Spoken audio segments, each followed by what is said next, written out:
செக்ஷன்லையும் வந்திருக்கக்கூடிய ஒவ்வொருக்கும் இயேசு நாமத்தில் வாழ்த்துக்கள். இப்படி நம்ம வேதாந்த திறவுகள் வேதாந்தத்தை நம்ம திறக்க வேண்டியிருக்கு. ஏன்னா அது கூட்டப்பட்ட புஸ்தகம், முத்திரிக்கப்பட்ட புஸ்தகம். அதை நம்ம திறக்க வேண்டியது இந்த கீ தான், முதல் சாவி, முதல் திறவுகள். நம்ம இங்கே கொஞ்சமும் அங்கே கொஞ்சமுமாய் அதாவது வசனங்கள் ஜோடியா வேற அதை நம்ம கண்டுபிடிக்கணும். அதுக்கு தான் வசனம் ஏசாயா 34ஆம் அதிகாரம் அதனுடைய 46, 16, 17 வசனங்களை வாசிக்கிறவர்கள் விட ஏசாயா 34ஆம் அதிகாரம் 16, 17 வசனங்களை வாசிக்கப்போ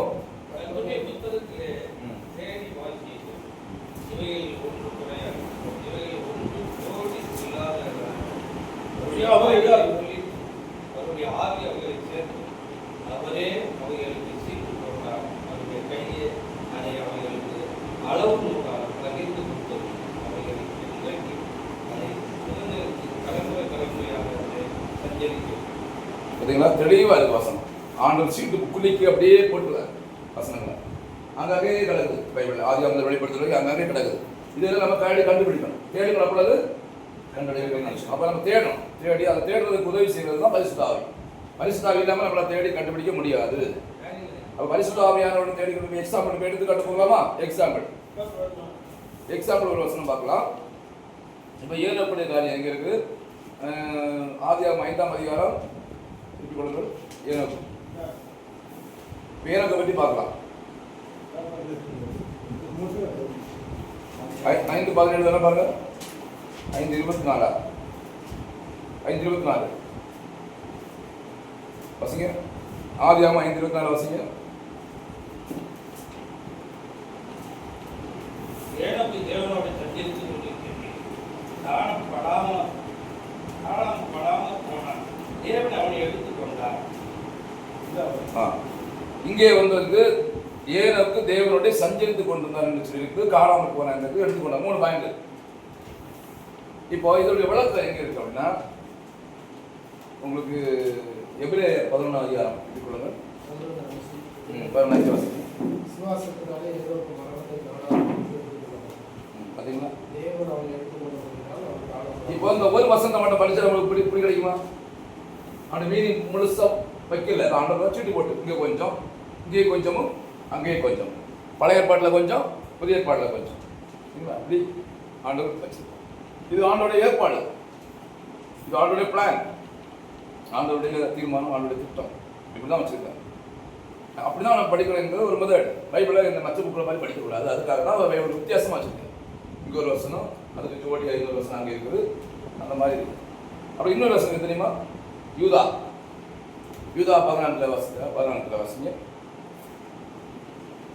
இப்போ இந்த 3 வசனங்கள் நம்ம ரெஃபரன்ஸ் எடுத்துருக்கோம். 3 இடத்துல இருக்கு. 1, 2, 3 இடத்துல ஒரு கருத்து 3 இடத்துல அவர் பிரிஞ்சு ஆதாமுக்கு 7ஆம் தலைமுறையான ஏனோக்கும் இவர்களை குறித்து எல்லாருக்கும் நியாயத்திற்கு கொடுக்கிறதற்கும் அவர்கள் அவபக்தியுள்ளவர்கள் யாவரும் அவபக்தியாய் செய்துள்ள சகல அவபக்தியான கிரியைகள் நிமித்தம் நமக்கு விரோதமாய் அவபக்தியுள்ள பாவியில் பேசின கடின வார்த்தைகள் எல்லாவற்றின் நிமித்தமும் அவர்களை கண்டிக்கிறதற்கும் 1000 நமது பரிசுத்தவான்களோடு கூட கர்த்தர் வருகிறார் என்று முன் அறிவித்தார்.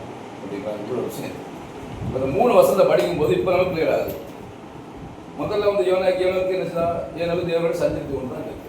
அதனுடைய விளக்கம் விசுவாசத்தினாலே அப்படின்னு கொள்ளாரு. இன்னும் பார்க்கும்போது எத்தனாவது தலைமுறையில் உள்ளவன் எனக்கு தலைமுறை கொண்டாரு. அப்புறம் அவன் தீர்க்கதரிசின்னு சொல்லிட்டு நம்ம அங்க தீர்க்கதரிசின்னு கொள்ள, இங்க பார்த்தா தீர்க்கதரிசி.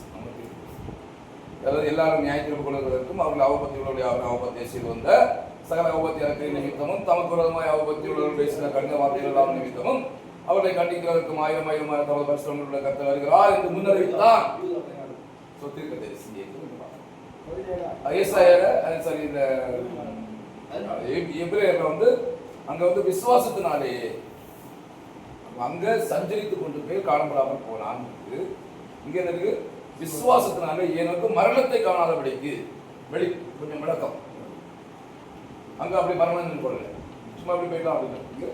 மரணத்தை காணாதபடிக்கு எடுத்துக் கொள்ளப்பட்டார், தேவன் அவரை எடுத்துக்கொண்டார் அப்படின்னு அங்க அப்படிலாம் போட்டு அங்க எப்படி அங்க வசதியா அப்புறம் நம்ம கம்பேரிசன் போய் அப்போ ஒவ்வொன்று அது படிக்கும் போது தான் அதை இப்படி தான் படிக்கணும், இப்படி தான் பைபிள் நம்ம படிக்கணும். அதான் தரவு. அந்த அங்கே வாசிங்க. அந்த ஆதியாகமம் 5 ஒரு எடுத்து கொடுங்க. ஆதியாகமம் 5:24 ஒரு வாசிங்க. அப்போ உங்களுக்கு இந்த வருஷத்துக்கு ரெண்டு உள்ளது புரியும். தொடர்பு லிங்க். ஏனோக்கு தேவனோடு சஞ்சரித்துக் கொண்டிருக்கையில் காணப்படாமல் தேவன் அவனை எடுத்துக்கொண்டார். இங்கே எடுத்துக்கொண்டார். சஞ்சரிக்கும் போது காணப்படாம போறாங்க. இங்க விசுவாசத்தை கொண்டு வராங்க. விசுவாசத்தினாலதான் அவன் மரணத்தை காணாமல் கொள்ளப்பட்டான். இனி இங்க இன்னொரு வருஷம் இருக்கு. இன்னொரு பார்த்துருக்கு. தேவன் அவன் தேவனுக்கு பிரியமானவன் என்று அங்க அது இல்லை. அங்க அப்படி போடல. அங்க எப்படி போடுது? தேவனோடு சஞ்சரித்து கொண்டிருக்கு காணப்படாம, அவ்வளவுதான். எடுத்துக்கொண்டார், அவ்வளவுதான். ஸ்டார்ட் ஆகி அங்க விளக்கம் இங்க வருது. இன்னும் கொஞ்சம் விளக்கம் யூதா இருக்கு. இதெல்லாம் சேர்த்து படிச்சாதான் இவரை பற்றி சரி. அது ஆட்டோமேட்டிக் இது ஆட்டோமேட்டிக் தான். அப்போ கிறிஸ்தவ தேவனை பிள்ளைகள் அப்போ ஏனுக்கு நம்ம தேவனை சந்தித்ததுக்கு வந்து காணப்படப்படுறோம். எப்படி காணப்படாத போகிறாங்க இந்த விளக்கம் புதிய பாட்டு இருக்கா? புதிய பாட்டு அங்கே சிதறி இருக்கா? கொலிக்கு போட்டார், சீட்டு போட்டார், எல்லாம் சிதறி வசனங்கள் அதெல்லாம் ஆவியான ஒன்று சேர்த்து இப்படிதான் படிக்கும். நம்ம மற்ற கதை புக் படிக்கிற மாதிரியோ மற்ற நியூஸ் பேப்பர் படிக்கிற மாதிரி பைபிள் படிக்கக்கூடாது. ஆவியாண்ட உட்காந்து ஆவியானது எங்களை சொல்லிட்டாருங்க. இதனுடைய இணை வசனம் இங்கே இருக்குது. இப்போ எல்லாம் நம்ம ஈஸி, நமக்கு கூகுளில் சப்போர்ட் பண்ணுது. இணை வசனங்கள்லாம் எடுத்து ஈஸி. ஆனால் அந்த நாட்களெல்லாம் நம்ம எடுக்க முடியுதா? எவ்வளோ கஷ்டப்பட்டுருப்பாங்க இல்லையா?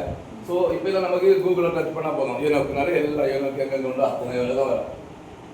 சரி, அடுத்தது அப்போ ஃபஸ்ட்டு முதல் தரவுகளில் அடுத்த பாட்டு என்ன பார்க்குறோம்?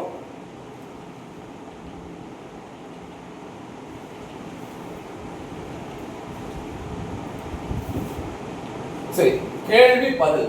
என்ன பதில்? கேள்வி பதில் மெத்தடு அல்லது ஜோடி ஜோடி. நம்ம கேள்வி பதில் மெத்தடு தான் வரும். ஒரு கேள்வி கேட்கணும், அதுல பதில் என்ன இருக்கும்? கேள்வி பதில்.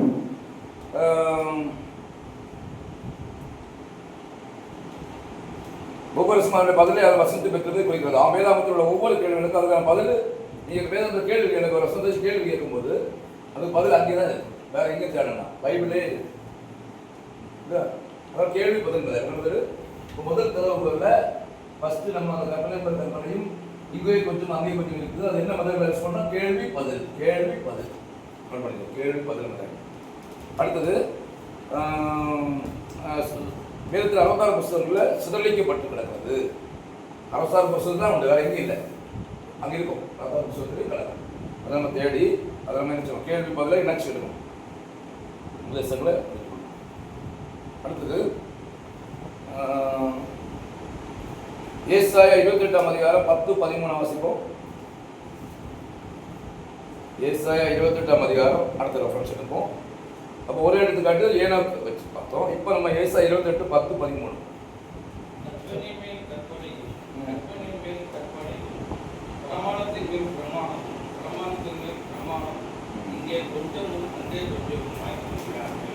அப்போ 13 வருஷங்க. ஆதலால் அவர்கள் போய் வீட்டுக்கு வைத்து தோற்கும் படிக்கும் சிக்குண்டு படிக்கும் கற்புடைய வார்த்தை அவர்களுக்கு கற்பனை பேரும் கற்பனை, கற்பனை பேரும் கற்பனை, பிரமாணத்தின் மேல் பிரமாணம், பிரமாணத்தின் மேல் பிரமாணம், இங்கே கொஞ்சம் அங்கே கொஞ்சம் பார்த்தீங்களா? இப்படியும் வசனம் இருக்கு. ஒரே மாதிரியான வசனம் எழுது. இப்படி நிறைய வசனம் ஜோடி, இந்த மாதிரி ஜோடி வசனம் பேர் ஈக்குவல் சமநிலை வருது வசனம். அதே வசனம் தான் திருப்பியும் வருது, ரிப்பீட் ஆகுது. இவ்விதமான வேத வாசிப்புகளை சத்திய அறிவை பெற்றுக் கொள்வதற்கு நோக்கி அழைத்து சென்று அல்லது சத்திய பதவி விலக செய்வதா. அதாவது நமக்கு பைபிளை படிக்கும் பொழுது ரெண்டு கருத்து. ஒன்று வேதத்தை படிக்கும் பொழுது அவன் என்ன செய்வான்? முன்னுக்கு வருவான். இல்லை இந்த வேதத்தை படிக்கும்போது இறங்கையும் போவான். யூதாஸ் அவனை கம்மியாக எடுத்தான், ஆனால் அவன் பின்னிட்டு போயிட்டான். அவன் சீசன் தான், ஆனால் அவன் அதே இயேசு தான், அதே பைபிள் தான், எல்லாம் தான், ஆனால் அவன் பின்னிட்டு போயிட்டான். அதான் சொல்லுது, அவர்கள் போய் பின்னிட்டு விழுந்து நொறுங்கும் படிக்கும் சிக்குண்டு படிக்கும் கர்த்தருடைய வார்த்தை அவர்களுக்கு இருக்குதான். இப்போ கர்த்தருடைய வசனத்தை ரெண்டு விதமாக இருக்குது. ஒழுங்காக படித்து ஃபாலோ பண்ணி நல்லபடியாக போகலாம், இல்லை வசனத்தை படித்து கிட்டம் போகலாம். இங்கே நிறைய ஊழியக்காரங்க இல்லை இயேசு இல்லை, இயேசு தெய்வம் கிடையாது, அப்புறம் இது துருக்கசங்களை நிறைய பழகிட்டு இருக்காங்க. இல்லை பரலோகம் இல்லை, இந்த உலகம் தான் பரலோகம் வேறாங்க, இங்கே தான் என்ன இருக்குது அப்படின்னு சொல்லிட்டு சில நிறைய அதான் அவங்க என்ன செஞ்சுட்டாங்க, இயேசு ஒரு மனுஷன் இப்படியே சொல்லி மக்களை அந்த விசுவாசத்தை விட்டு விலகியாச்சு. கற்பனை விட்டு விழுந்து போயிட்டாங்க, பின்னிட்டு விழுந்துட்டாங்க. அவங்க முன்னுக்கு போக வேண்டியவங்க இப்போ என்னாச்சு, பின்னுக்கு விழுந்தாங்க. அப்போ இப்படியும் இருக்கு. அதனால் பைபிள் படிக்கும்போது நம்ம அதையும் தெரிஞ்சுக்கணும். பைபிள் படிக்கும்போது ஃபார்வர்ட் பண்ணி போக வாய்ப்பு இருக்கு. சில நெகட்டிவ் பாயிண்ட்லாம் கேட்டு மரியாதைக்கு முதல்ல மரியாதை ஏசி மேரேஜ் பண்ணாங்க. ஸோ இப்படி தவறான வழியில் கொண்டு போகிறதுக்கும் வாய்ப்பு இருக்கு. ரெண்டுக்கும் வாய்ப்பு இல்லைங்களா? அது நம்ம ரொம்ப கவனமாக பண்ணணும். அதனால நிறைய பைபிள் காலேஜ் ஸ்காலர்ஸ் நிறைய டீச்சர்ஸ் எல்லாம் இன்னைக்கு பின்வாங்கி போகிறாங்க, மெண்டல் ஆகிட்டாங்க நிறைய. ஆமாம், நிறைய பைபிள் காலேஜ் டீச்சர்ஸ் எல்லாம் இங்கே ஒரு ப்ரொஃபஸர் மெண்டல் ஆகிட்டாங்க சுற்றி இருக்கீங்க. காரணம் இது பின்னிட்டு விழுந்துட்டாங்க, சிக்கி பிடி பட்டுட்டாங்க. அந்த கற்பனை வந்து அவங்களை அப்படி கொண்டு போயிருது. அவங்க கற்பனையில் சரியானபடி போட்டால் அப்படி தான் மாட்டோம். சரியான அழைப்பில் வச்சுக்கிறேன்.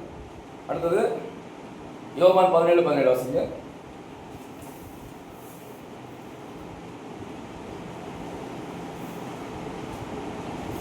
அப்போ பின்னிட்டு விழுதல் நோட் பண்ணிக்க. பின்னிட்டு விழுதல் இதை படிச்சு பைபிள் படிச்சு அவங்க கள்ள உபதேசத்துல போயிடுவாங்க, துரு உபதேசத்துல போயிடுவாங்க. வசனம் தான் சத்தியம். சத்திய வசனங்களை கேட்டு இதுதான் நம்ம சத்திய பாதை நடத்தக்கூடிய நம்ம பக்தன் பாடுறாங்க இல்லையா, சத்திய வேதத்தை தினம் தியானி சகல கேட்குமது உணவு. ஸோ அப்படின்னு சொல்லலாம். அப்போ கிறிஸ்துவ தேவ பிள்ளைகளே, பின்னிட்டு விழுந்து நொறுங்கும் படிக்கு சிக்குண்டு படிக்கும். அதே மாதிரி தான் இன்னைக்கு நிறைய பேர் பைபிள் காலேஜில் பைபிள் படிக்கிறாங்க. ஆனால் அவங்க துருபதேசமும் அவங்க வந்து ஆண்டவருக்கு பிரியமில்லாத காரியங்களை போதிச்சுட்டு இருக்கிறாங்க. தனக்கு விருப்பமான காரியங்களை போதிச்சு மக்களை மயக்கி நயவசத்தினால கள்ள போதனைகளான மக்களை பேசுகிறாங்க. கிறிஸ்தவத்தை விட்டு கிறிஸ்தவ விசுவாசத்தை விட்டு விலகி செய்கிறாங்க. அதுவும் அதான் எக்ஸாம்பிள் திரையல் கல்லூரியில் இருக்குது, மதுரை நிறைய காலேஜுகள் அதுவும் இருக்குது. அவங்களும் பைபிள் தான் படிக்கிறாங்க. ஆனால் அவங்க சரியான ரூட்டில் என்ன வரல, பின்னிட்டு தான் போகிறாங்க, பின்னோக்கி போகிறாங்க. அவங்களுக்கு தேவை சம்பளம், பணம் பணம் பணம் பணம் தொழில் பிழைப்புக்காக. ஸோ இந்த மாதிரி ரைட். அடுத்தது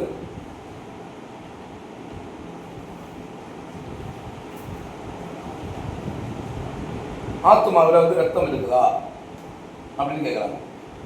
எரேமியா 2:34 வாசிங்க.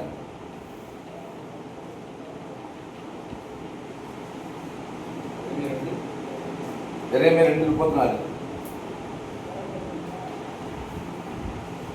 நம்ம நிறைய பேர் ஆத்மா ரத்தம்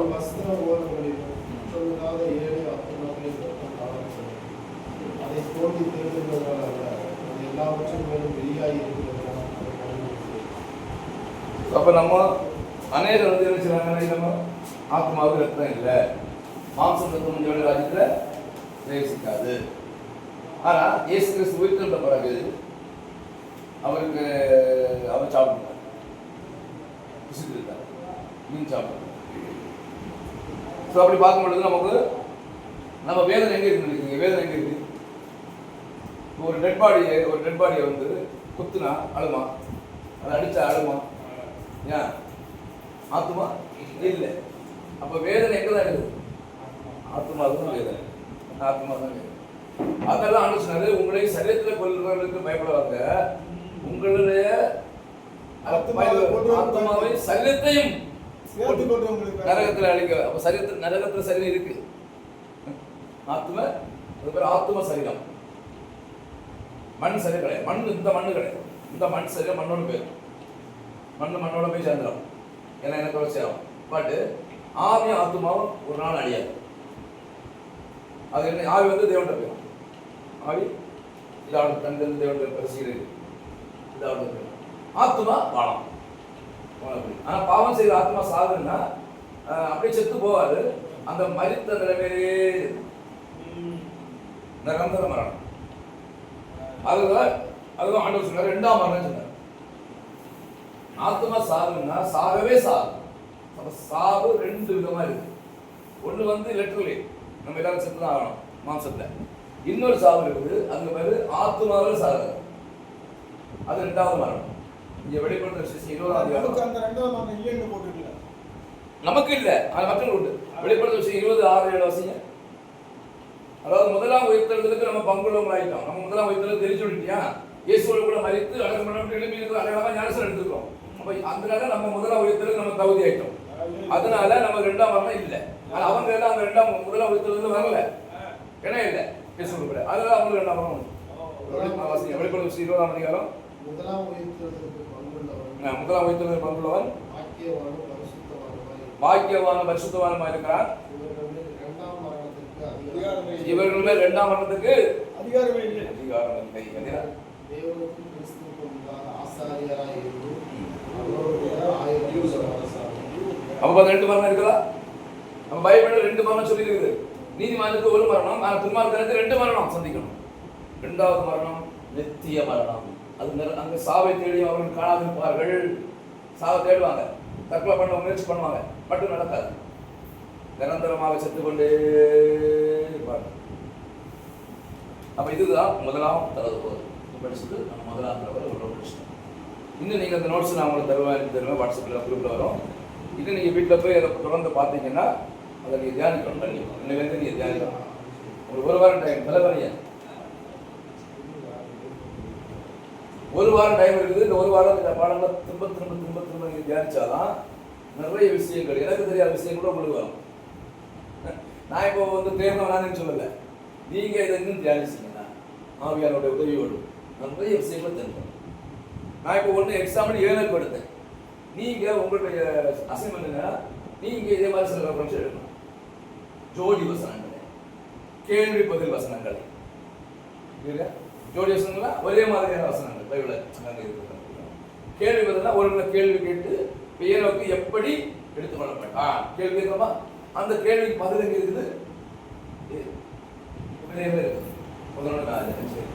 பதில். இதே மாதிரி கேள்வி கேட்டு பதில் கிடைக்கிற மாதிரி வசனங்களை கண்டுபிடிக்கும். இது மாதிரி ஆராய்ச்சியாக பண்ணும்போது உங்களுக்கு பைபிளை தனத்துக்குள்ள ஒரு தகவல் ஆச்சு, ஒரு மெத்தட் ஆச்சு. பைபிளை புரிந்து கொள்ள ஒரு திறந்தாச்சு, ஒரு மெத்தட் ஆச்சு. அது மெத்தட் தான் தகவல். உங்களை எப்படி புரிந்து படிக்கிறது? பைபிள் இப்படி தான் படிக்கும், இப்படிதான் சிஸ்டமேட்டிக்காக படிக்கிறது. பைபிளை இப்படி தான் படிக்கணுமே தவிர சும்மா ஏனாதான் என்ன போட்டு குழப்பி படிக்கக்கூடாது. ஒரு வசனத்தை எடுத்தீங்கன்னா கண்டிப்பாக 2 சாட்சிகளால் தான் ஒரு வசனம் நிச்சயம். ஒரு ஆளை சாட்சியில தீர்ப்பு 2 சாட்சிகளால் தீர்க்க முடியுமா? அப்படி உலக வழக்கில் இருக்கும்போது பைபிளில் அப்படிதான் ஒரு வசனம் என்ன அது கண்டிப்பாக இணை வசனம் உண்டு. இல்லாம தனியாக ஒத்த வசனமா வைக்க மாட்டாராங்க. ஆமா, ஜோடி இல்லாமல் வராது. ஜோடி இல்லாமல் வராது. ஜோடி இல்லாமல் சரி. இனிமேல் பொன்னால திறவுகள் 2 பொன்னால திறவுகள், வேதத்தை திறக்கக்கூடிய திறவுகளை பொன்னால திறவுகள் சொல்லணும். பொண்ணு போல பொன்னால திறவுகள். 2வது திறவுகள் 2 தீமோத்தேயு 2ஆம் அதிகாரம் 15ஆம் வசனம். 2 தீமோத்தேயு 2:15 திருப்பிக் கொள்ளுங்கள். அப்படியே 2 தீமோத்தேயு 2:15 தானா? அதானா? அவசியம்.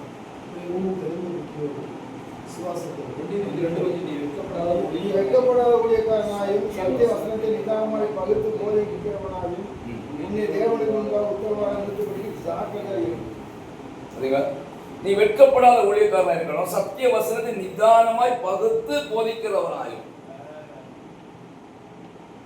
அப்ப நம்ம ஊழியக்காரங்க எப்படி இருக்கணும்? வெட்கப்படக்கூடாது. எந்த இடத்திலும் எந்த ஞானத்திலும் எந்த இடத்திலும் பேசுறது தைரியமா இருக்கணும். சத்திய வசனத்தை நிதானமாய் பகுத்து இதுதான் கரெக்ட் அப்படின்னு போதிக்கிறவனாய் உன்னை தேவனுக்கு உத்தமனாக நிறுத்தபடி ஜாக்கிரதை. அதுக்கு என்ன தேவைன்னா திறவுகள் நம்பர் 2 தேவை. 1வது திறவுகள் இப்ப படிச்சிருக்கீங்க. ஆதியாகம வெளிப்படுத்தல எத்தனை ஜோடி வசனங்கள் தான் கண்டுபிடிக்க போறீங்க. நான் ஒன்றுதான் உங்களுக்கு எக்ஸாம்பிள் சொன்னேன். இது நிறைய ஜோடி வசனங்கள் இருக்குது, கேள்வி பதிலான வசனங்கள் எல்லாம் இருக்குது. அதெல்லாம் தான் 1வது திறவு. 1வது திறவு என்ன ஞாபகம் வச்சுக்கீங்க? சாட்டா கேள்வி பதில் ஜோடி, கேள்வி பதில் ஜோடி. 2வது திறவு இந்த ரகசியம் மறந்தது. மனிதர்கள் எழுதும் பொழுது அநேக எழுத்து நடைகள், அதாவது வேதத்தை வந்து நம்ம பகுத்து போதிக்கணும்னா நம்ம அந்த உரைநடைகளை நம்ம புரிஞ்சுக்கணும். எல்லா வசனமுமே உரைநடையாக எழுதப்படவில்லை. சில வசனங்கள் கவிதை வடிவில் எழுதியிருக்கிறாங்க, சில வசனங்கள் ஓமைகள் எழுதியிருக்கிறாங்க, நிறைய வடிவில். அதனால நம்ம எல்லா வசனத்தையும் ஒரே மாதிரி மீனிங் பண்ணக்கூடாது. அது இருக்கிற போலே மீனிங் பண்ணக்கூடாது. சில வசனங்கள் அதில் இருக்கிற மாதிரி இப்படி, அதாவது உதாரணமாக கவிதை பாணியில் இருக்கும், நாடக பாணியில் இருக்கும், உரைநடை ப்ரோஸ் நம்ம படிக்கும்போது படிக்கும் உரைநடை. அங்கே எங்கேயும் கவிதை அப்படியே இருக்காது, அப்படியே சென்டென்ஸ் அப்படியே இருக்கும். அதை அப்படியே தான் படிக்கணும். அதில் அப்படி எந்த மாற்றமும் இருக்கக்கூடாது. அங்கே இருக்கிற வசனத்தை அப்படியே படித்து அப்படியே தான் ஒரு வியாக்கியம் பண்ணக்கூடாது. அதோட வசனத்தை அப்படி அதுதான் உரைநடை. ஆனால் சில வசனங்கள் கவிதை எழுதியிருக்கும். சங்கீதம் எழுதினாங்க கவிதைகள், கவிதை எழுதியிருக்கும். சில நாடகம் எழுதல இருக்கும் சில வசனங்கள். அப்போ அதுக்கேற்றபடி அதுக்கேற்றபடி நம்ம மாற்றிக்கணும். நம்ம மைண்ட் செட்டப்பை மாற்றணும். நம்ம திறக்கிறத அப்படி அந்த மைண்ட் அப்படி திறக்கணும். திறந்து படிக்கணும். புரிஞ்சா? அப்போ 2வது தடவை வந்து பார்க்கும் பொழுது அதில் 2வது தடவை 2-3 ஸ்டைல் இருக்குது. முதல் தடவை 2 ஸ்டைல். முதல் தடவை என்ன ஸ்டைலு? 2 ஸ்டைல். ஒன்று வந்து ஜோடி வசனம், கற்பனை கொஞ்சம் ஜோடி இருக்கும். இன்னொன்று கேள்வி பதில். ஒரு கேள்வி கேட்கணும், அந்த கேள்விக்குள்ள பதில் எங்க இருக்குது? 3வது அது 3 தான். 2 தான். 2வது தடவை முதல் பாஸ் நேரடி பாசை. சொல்லுங்க, நேரடி பாசை டைரக்ட். அதில் எந்த ஒரு வியாக்கியானமோ எந்த விதமான இன்டர்பிரிட்டேஷனோ எதுவுமே கிடையாது. அது சொல்லக்கூடாது. இன்னைக்கு மக்கள் வந்து இஷ்டம் போல மாற்றி வைக்கிறாங்க பைபிளை. அந்த ஒரிஜினல் கான்டெஸ்ட்டை மாற்றிக்கிறாங்க. மாற்றக்கூடாது. அது அப்படியே தான் என்ன கான்டெஸ்ட்டுக்காக அதை அதே மீனிங் நம்ம மட்டும் சொல்லணும். தவிர ஒரு வள்ளிப்படி மாற்றக்கூடாது. அதுதான் நேரடி பாசை. இப்போ எக்ஸாம்பிள் லூக்கா 1:30-32. லூக்கா 1 30-32 3 வசனங்கள் வாசிங்க சத்தமா. லூக்கா 1 அதிகாரம் 30-32. தேவதூதன் நம்மளை இருக்கிறாங்க. மரியாளே, பயப்படாதே, நீ தேவனின் கிருபை பெற்றாய். இதோ நீ கர்ப்பவதியாகி ஒரு குமாரனை பெறுவாய். அவருக்கு இயேசு என்று பெயரிடுவாயாக. அவர் பெரியவராய் இருப்பார். உன்னதமான குமாரன் என்னப்படுவார். கர்த்தராகிய தேவன் அவருடைய பிதாவாகிய தாவீது சிங்காசனத்தை அவருக்கு கொடுப்பார். இதுல ஏதோ மாற்றக்கூடாது. அவ்வளவுதான். தெளிவர். இதுக்கு மேல நம்ம விளக்கம் ஒன்று கண்டித்தார. இதுதான் நேரடி பாஸ். டைரக்ட் விளக்கம். அவ்வளோதான். அது இன்னும் விளக்கம் இதுக்கு மறைமுக மாட்டு வேற ஏதோ போய் மாற்றி போடுறது குழம்பு எடுத்து கூட்டி நேரடியா. சரி, அடுத்தது வேதத்தின் பெரும் பகுதி இப்படிதான் இருக்கு. வேதத்தில் பெரும் பகுதிகள் இதே விதம் தான் இருக்கு. எளிதில் புரிந்து கொள்ளப்படி நேரடியான பாசையில் எழுதப்பட்டுள்ள இதை புரிந்து கொள்வதற்கு எந்த விதமான கடினமும் இல்லை. இதனை இப்ப நம்ம இதுல வாசித்தல் ஏதாவது கஷ்டம் இருக்குதா? இதை புரிந்து கொள்வதற்கு எந்த கடினமும் இல்லை. இது எளிதில் புரிந்து கொள்ளலாம். அப்போ முழு வேதாகமும் இப்படி எளிதில் புரிந்து கொள்ளக்கூடிய பாணியில் எழுதப்படவில்லை. டோட்டல் ஆதியாம் முதல் வெளிப்பட்ட வரைக்கும் 1189 அதிகாரங்களும் அது 31,102 வசனங்களும் இதே மெத்தடில் எழுதப்படல. இதே மாதிரி ஒரு கிடையாது. இதே மெத்தடில் எழுதப்படல. சரி, அப்ப என்னென்ன மெத்தடில் எழுதப்பட்டிருக்கிறது? 2வது முதலாவது செகண்ட் திறவுகோல்ல, 2வது திறவுகோல்ல அதுக்கு பேர் பொன்னான திறவுகோல். ஞான மதிப்பு வேல்யூ கொடுக்கணும். பைபிள் பொன் வார்த்தைகள், பொன் முத்துக்கள். அன்னைக்கு அந்த பைபிளை நம்ம வந்து வாசனங்களை திறக்கிறதுக்கு பொன்னான திறவுகள் தான் வேணும். அந்த பொன்னான திறவுகோல்ல 1வது திறவுகோல்ல வந்து 2 பார்ட்ஸ். அதாவது ஒன்று வந்து ஜோடி வசனங்கள், இன்னொன்று வந்து கேள்வி பதில். கரெக்ட். ஜோடினா அர்த்தம் புருஷன் மனைவி மாதிரி. புருஷன் மனைவி மாதிரி ஜோடியா இருக்கும். கேள்வி பதில் இன்னொன்று ஒன்று தான். 2வது திறவுகோல்ல ஃபர்ஸ்ட் பார்ட் வந்து என்னது? முதல் பார்ட்டு நேரடி பாசை, நேரடியாக இருக்கும். 2வது பார்ட்டு ஓமை ஸ்டைல்.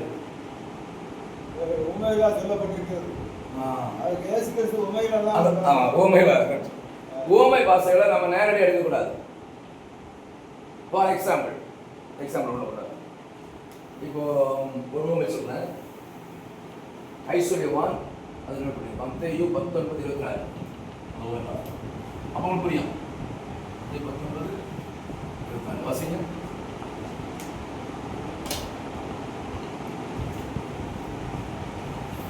மேலும் ஐஸ்வர்யவான் தேவனுடைய ராஜ்யத்தில் பிரவேசிக்கிறார்.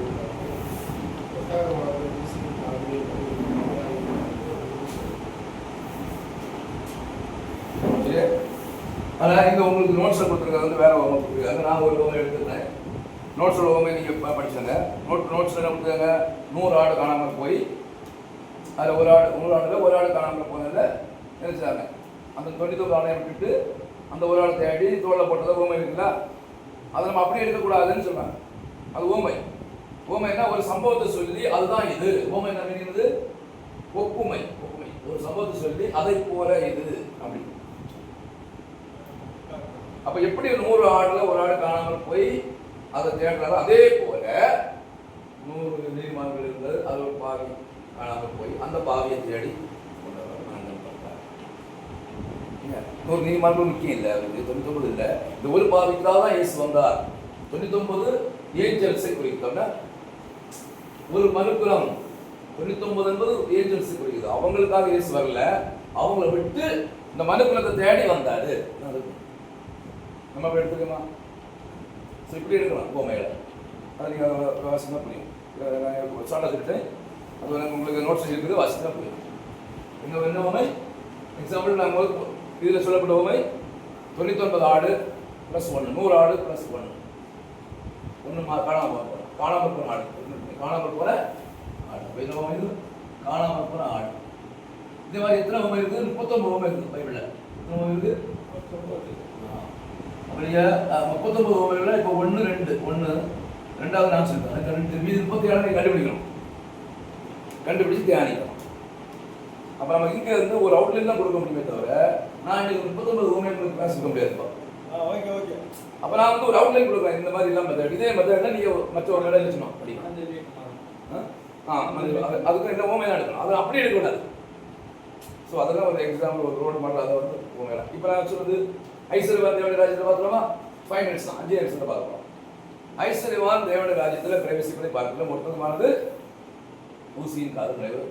இப்போ அப்படியே எடுத்தா, இது நீங்கள் அப்படியே எடுத்தீங்கன்னா ஊசியின் காது என்னது? நம்முடைய ஊசி, அதாவது அருப்பு கொண்ட ஊசி என்ன இப்படிங்க ஐயா?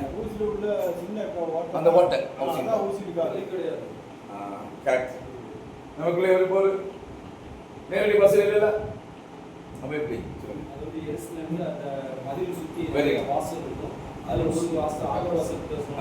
ஐயா உங்களுக்கு நம்ம என்ன இப்போ ஊசியும் காதுன்னா நம்ம வந்து துணி தைக்கிற ஊசி தான். நம்ம வாழ்றது எருசலேம்ல இல்லை, நம்ம வாழ்றது அருப்புக்கோட்டை. ஆண்டவர் வாழ்றது எருசலேம். எருசலேம்ல ஊசி தான் சொன்னாரு தவிர அருப்புக்கோட்டையில் ஊசி சொல்லல. அங்க உள்ள ஊசி வந்து ஊசி வாசல், ஒரு வாசல் இருக்கு, அதுதான் ஊசியின் காதுன்னு மொழிபெயர்த்தான். மொழிபெயர்த்த தப்பு. ஏன்னா வாசலை விட்டுட்டு காதல் போட்டான். ஊசியில ஊசி காதல் எடுக்கணும், எப்படி வாசல் போட்டான்? தமிழ்ல காது போட்டான். ஆக்சுவலி ஊசி வாசல், வாசல் வாசல் படிக்கலாம். ஊசி வாசல் நிறைய வாசல், குதிரைமேட்டு வாசல், குப்பைமேட்டு வாசல் இருக்கு, குதிரை வாசல் இருக்குது, நிறைய வாசல் இருக்கு, ஆட்டு வாசல் இருக்கு, நிறைய வாசல் இருக்கு இல்லையா? அதுல ஒண்ணு தான் வந்து ஊசி வாசல். அந்த இங்கிலீஷ்ல வந்து ஐ ஆஃப் நீடு. இப்போ இப்படிதான் ஊமையா இப்படிதான் நம்ம படிக்கணும். இப்படிதான் நம்ம பைபிளை திறந்து படிக்கணும். கீழே போட்டு தான் திறக்கணும். சும்மா மாத்திய திறந்தா திறக்காது. கரெக்டா சாய் போட்டு கரெக்டா திறந்தா படிக்கணும். ஓகே. அப்ப இதுல வந்து ஊமையில அதுல ஒரு விஷயம் இருக்கு, என்ன தெரியுமா? இந்த ஒட்டகம் வந்து பகல மேய போகும். 6 மணிக்கு லாக் பண்ணிடுவாங்க. லாக் பண்ண பிறகு வந்து மெயின் கேட்டை மூடிடுவாங்க. மெயின் கேட் தான் ஒட்டகம் போக முடியும். ஹைட் தலைவாசல் பெருசா இருக்கும், மற்ற வாசல் சின்னதா இருக்கும். அப்போ இந்த ஊசி வாசல் வந்து திறந்துருக்கும், போகலாம். அப்போ ஊசி வாசல்ல போகும்போது ஒட்டகமாக போகக்கூடாது. அவ லக்கேஜ் லக்கேஜ்லாம் கொண்டு போக முடியாது. லக்கேஜ் இறக்கி வைக்கணும், இறக்கி வைக்கணும். அடுத்தது என்ன சொல்லுமா? தலை வந்து பிடித்து போக முடியாது, சின்ன வாசல். அப்போ புரிஞ்சு தான் போகணும். இதில் ஆவிக்குரிய அர்த்தங்களே குறிக்கிறார். நாமும் பரவ ராஜ்யத்துக்கு போகிறது, அதான் தேவன் ராஜ்யத்துக்கு இருக்கும் தானே.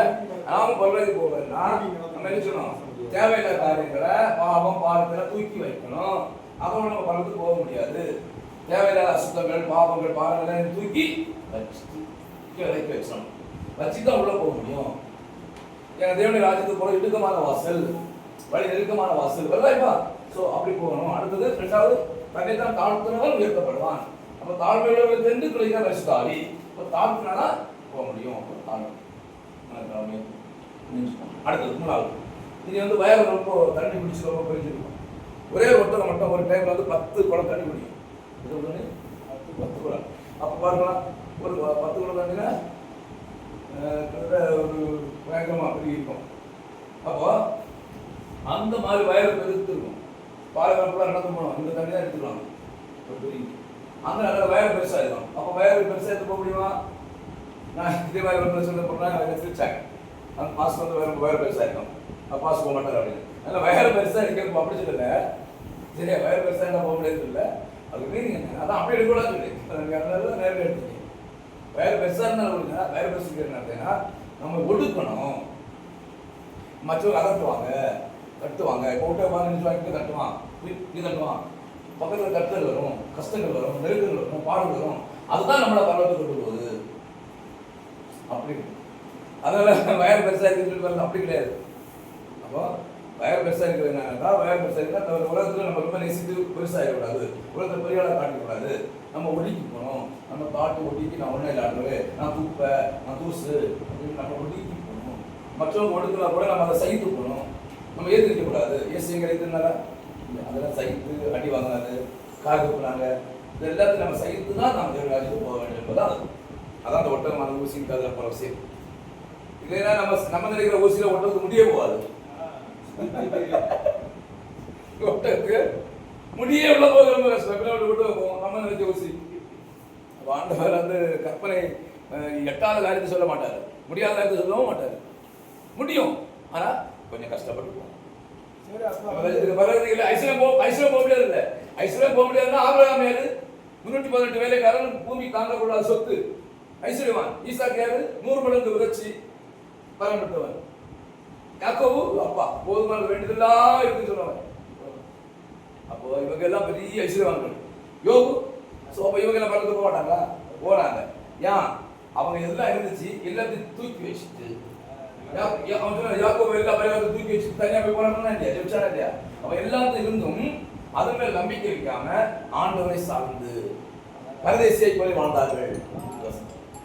இந்த உலகத்தை தகாதவமாய் அனுபவித்தார். தகாதவமாய் அனுபவித்தார் போலவும் தொட்டு தொடாமலும் உலகத்தை அப்படிதான் வளரணும் போக முடியும். உலகத்து மேல் பச்சது இல்லாம டிபெண்ட் வந்து ஆண்டவர். ஐஸ்வர்யம் இருக்கும், பட் அது மேல நம்பிக்கை வைக்க கூடாது. ஆண்டவர் விட்டு விடக்கூடாது. ஆண்டவர் டிபெண்ட் பண்ணி போகும்போது பரவத்துக்கு போக முடியும், ஐஸ்வர்யம் போகலாம். ரைட். அடுத்தது ஓமை பாசை, 3வது பாசை. நம்ம 2 ஓமை பார்த்துருக்கோம். இனி உள்ள 37 உண்மைகளை இதே கான்டெக்ஸ்ட்ல இங்கே தியானம் பண்ணுறோம். தியானம் பண்ணி அந்த உண்மைகளை ஆவியானுடைய உதவியுடன் விளக்க வேண்டியபடி கேட்டுக்கொள்வேன். இதெல்லாம் கொடுக்கக்கூடியது உங்களுடைய ப்ராஜெக்ட். உங்கள் இதெல்லாம் கொடுத்து ஞாபகம் பண்ணுறதா காலையில் என்னென்ன கொடுத்தேன், உங்கள் ஒர்க்கு என்னென்ன கொடுத்தேன். 40 எழுத்தாளர்கள் ஆசிரியர்களுடைய பேரை எழுதிங்க. அடுத்து வேற என்ன கொடுத்தேன்? புள்ளி விவரங்கள் நம்ம கொஞ்சம் தான் கொடுத்தேன். முதல் வருஷம், கடைசி வருஷம், அப்படி இப்படி பெரிய வருஷம், சின்ன வருஷம் கொடுத்தேன். இன்னும் நீங்கள் நோண்டி எடுத்தால் நம்ம விஷயம் நோண்டலாம். அரேஞ்ச் பண்ணிவிட்டேன் இல்லை புள்ளி விவரங்கள். அடுத்தது இப்போ வந்து கேள்வி ஜோடி வருஷங்களை கண்டுபிடிக்கணும். பைபிளில் கேள்வி பதில் வருஷங்களை கண்டுபிடிச்சி எழுதுங்க. நல்லா அரேஞ்ச் பண்ணியிருந்தா கண்டிப்பாக நீங்கள் பைபிளை தேரலாம், தேர முடியும். கண்டிப்பாக நீங்கள் எஃபிஷியல் எக்ஸலண்டாக மாற முடியும். எந்த நிலைமையில யார் என்ன கேட்டாலும் அவங்களுக்கு பதில் சொல்ல வேண்டிய அளவுக்கு நாலேஜ் வரும். நாளைக்கு கண்டிப்பாக. அடுத்தது என்ன வருஷம் பார்த்தோம். அடுத்தது இது 2வது தடவை வந்து 3 பாத்து இருக்குது. 1 நேரடி பாசை, 2வது ஓமை பாசை. ஓமை பாசை எத்தனை ஓமைகளை பார்த்தோம்? 2 ஓமைகள். 1 வந்து 99 100 ஆண்டுகள் ஒரு ஆண்டு காணாமல் போய், சரிங்களா, அந்த ஆண்டை தேடி கண்டுபிடிச்சான். அதே மாதிரி ஆண்டவர் 99 நீதிமன்றங்களாகி அந்த பரமேஸ்வர தூதர்களை விட்டுட்டு நம்ம தேடி வந்தார். மனுக்குலமாகிய பாவ மனுக்குலமாகிய நம்மை தேடி வந்தார். அதான் காணாமல் போன ஆடு. ரைட். அடுத்தது வந்து நம்ம 99 நீதிமன்றங்கள் யாரு? அந்த தேவதூர்களை குறிக்கிறது. ஒரு நீதிமன்றம் யாரு? ஒரு பாவி யாரு? மனுக்குலம். மனுஷன் ஒரு மனுஷன் தான், ஆதாம் தான். நம்ம எல்லாம் ஆதாமுடைய ஜெனரேஷன் தாங்க. ஒரு மனிதன் தான் ஆதாம். இந்துநாதமா இயேசு வந்து நமக்காக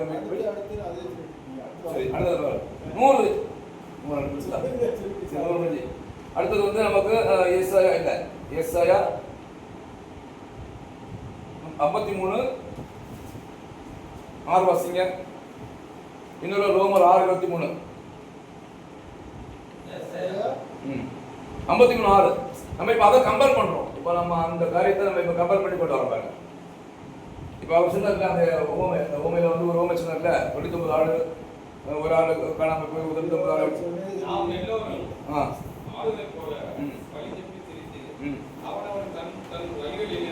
போனோம். அவர் மேல் தன் மேல் ஏற்றுக்கொண்டார். அதான் ரோமர் 6:23. ரோமர் 6:23. அப்போ ஜோடி வருஷம் வருதா பாருங்க, கரெக்டாக வருது. அப்போ ஒன்னொன்று நம்ம இப்படி ஆராய்ச்சி பண்ணி படிக்கணும் பைபிள். ரோமர் 6:23. எல்லோரும் பாவம் செய்து தேவ மகிமையற்றவர்களாக. சரிங்களா? எல்லோரும் பாவம் செய்து அப்போ அங்கே இருக்கு, அங்கே எல்லாரும் நம்ம எல்லாரும் இங்கே எல்லாரும் தப்பி போயிட்டோம். இல்லையா? இல்லை. அடுத்தது அடையாள பாசை. 3வது பாசை என்ன பாசை? அடையாள பாசை. இப்போ 3வது பாசையில் உங்களுக்கு சீக்கிரம் முடிச்சு கிளாஸ் முடிஞ்சு நமக்கு கடைசியில் நம்ம கடைசி கன்க்ளூஷன் பண்ணி படிக்கிறோம். அவ்வளோ 3 மணி நேரம் தான் முடிச்சு நினைக்கிறேன். அதுக்கப்புறம் நம்ம அடிச்சோம் எல்லாத்தையும் உங்களுக்கு காலையில் படிச்சு அவ்வளோத்தையும் நீங்கள் திருப்பி ரிப்பீட் பண்ணி ஒருக்கா ரிவைஸ் பண்ணி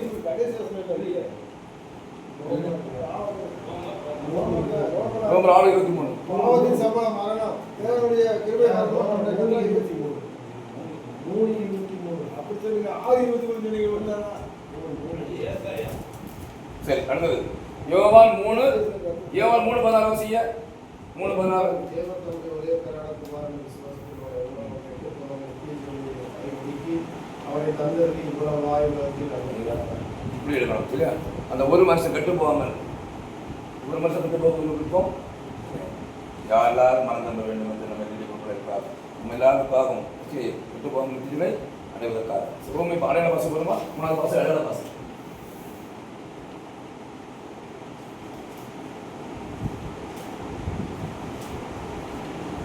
உங்களுக்கு 37 ஓமை நீங்கள் கண்டுபிடிச்சி எழுதணும் அசைன்மெண்ட். அதெல்லாம் நீங்கள் வந்து இது மாதிரி ஆராய்ச்சி பண்ணி நீங்கள் அதை கருத்துலாம் சொல்லணும் இல்லையா? நேரடி பாசை உங்களுக்கு எல்லாமே நேரடி தான். அடையாள பாசை உங்களுக்கு அடையாள பாசை அடையாளங்கள், சில அடையாளங்களை வச்சு நம்ம வந்து எழுதிக்கலாம். என்னென்ன பார்க்கலாமா? அடையாளங்களை பயன்படுத்தி மாபெரும் தீர்க்கதரிசன பொருளை மறைத்து வைக்கும் பாணி. ஆண்டவர் பைபிளை மறைச்சு வச்சிருக்கார் சில விஷயங்கள். இந்த ஓமை சொல்லும்போது சொல்லுவார் தெரியுமா? ஓமை சொல்லும்போது ஆண்டு சொல்லுவார் தெரியுமா? நான் இதை கல்விமான்களுக்கு ஞானிகளுக்கு மறைத்து பாலருக்கு வெளிப்படுத்தினேன். ஏன் ஓமைகளா பேசுறது கேட்கிறாரு. அவங்களே பேருக்கு கேட்கிறாரு. அந்த சீசர் வந்து கேட்கிறான், ஏன் ஆண்டவரே ஓமைகளா பேசுறது கேட்குது? இல்லை, இது உங்களுக்கு தரப்பட்டிருக்கிறது. பல்லவராஜ் ரகசியங்களை அறியபடி உங்களுக்கு நான் ஓமைகளா பேசுனேன், மற்றவங்களுக்கு தெரியக்கூடாது. நீங்க தான் பல்லவராஜத்தை தெரிஞ்சுக்கணும். ஏன்னா நீங்க தான் பாலகர்கள், மற்றவங்க ஞானிகள், அவங்களும் மறைச்சிட்டேன். ரைட். அடுத்ததாக அடையாள பாசை. இந்த பாணி வேத மற்ற புத்தகங்கள் எசேக்கியல், தானியேல் இந்த மாதிரி புத்தகங்கள் பயன்படுத்தப்படுகிறது. அடையாள பாசை எங்கே பயன்படுத்தப்படுதுன்னா தானியேல் அதிகமாக பயன்படுத்தப்படுது. தானியேல, எசேக்கியல்ல, இன்னும் பல புத்தகங்கள்ல பயன்படுத்தப்படுது. அதிகமாக பயன்படுத்த தானியேல், எசேக்கியல். இது அடையாள பாசை. அடையாள பாசைனா அது 2வது தரவுல எப்படி திறக்கணும், இந்த மாதிரி மெத்தடை திறந்து படிக்கணும், இந்த மாதிரி மெத்தடை திறந்து படிக்கணும், இந்த மாதிரி மெத்தடை திறந்து படிக்கணும் பைபிளை. அப்பதான் புரிஞ்சு கொள்ள முடியும், திறக்க முடியும். சரியா? 3வது அடையாள பாசையில் பார்க்கும் பொழுது என்னென்ன இருக்குது? காற்று, இயற்கை அம்சங்களாக இயற்கை அம்சங்கள் காற்று, தண்ணீர், குன்று, மலை, நகரம், மேகங்கள், மரங்கள், புல்லு, நெருப்பு, இப்படிலாம் நிறைய போட்டுருப்பாங்க. வெளிப்படுத்த விஷயம் போட்டுருப்பாங்க. வெளிப்படுத்த விஷயம் நிறைய அடையாள பாசை. இதெல்லாம் வந்து அப்படி எழுதக்கூடாது. இப்போ ஃபார் எக்ஸாம்பிள் இப்போ வந்து ஒரு வசனம் வசிக்கலாம். பிரசங்கி 11:1. நம்ம இன்னைக்கு எல்லாரும் நினைச்சுக்கணும், அப்படியே எடுத்தா அதுக்கு ஒரிஜினல் மீனிங் புரியாது. ஆகாரத்தை தண்ணீர் அநேக நாட்களுக்கு ஒரு ஆகாரத்தை தண்ணீர் மேல் போடு, அநேக நாட்கள் வந்து பலனை காண்பாய். சரியா? இது என்ன புரிஞ்சுருக்கு? ஆகாரத்தை தண்ணியில் போட்டேன்னா அது வந்து புழுதான் வரும்.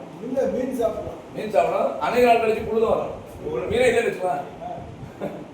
இப்படி அப்போ இது வந்து இப்படி எழுதக்கூடாது. அதான் சொல்றது ஆகாரம்னா என்னது? இறைமை 15 வாசிங்க. இப்படிதான் எழுதணும். ஆகாரம் என்பது கர்த்தருடைய வார்த்தை.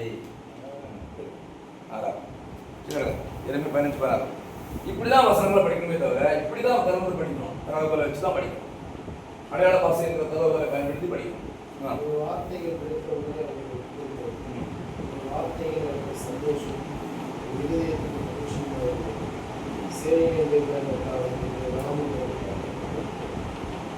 பார்த்தீங்களா?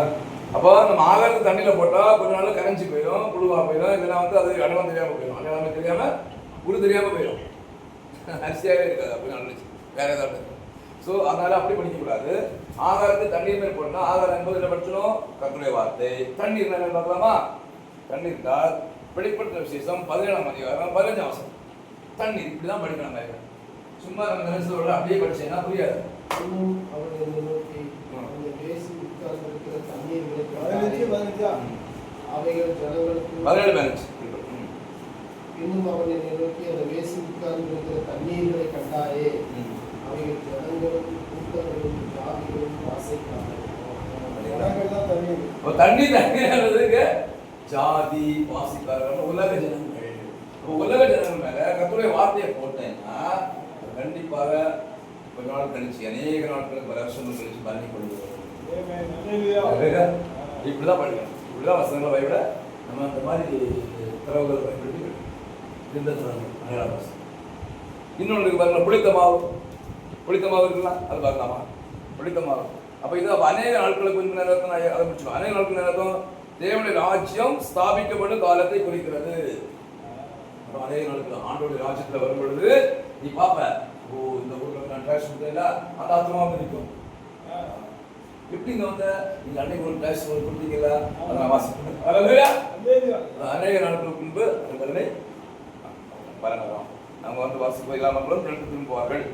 அப்போ பூமி நிலையெல்லாம் பாருங்க, அது வசனம் இருக்கு. சங்கீதம் 22, 27, 28. அப்போ அநேக நாளுக்கு பலனை காண்பாய், இந்த பலனை காண்பாய். சங்கீதம் 22, 27 வாசிக்கலாம்.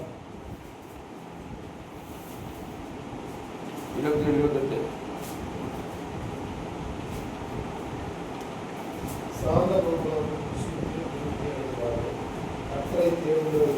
இல்ல சங்கீதம் 22, 27, 28.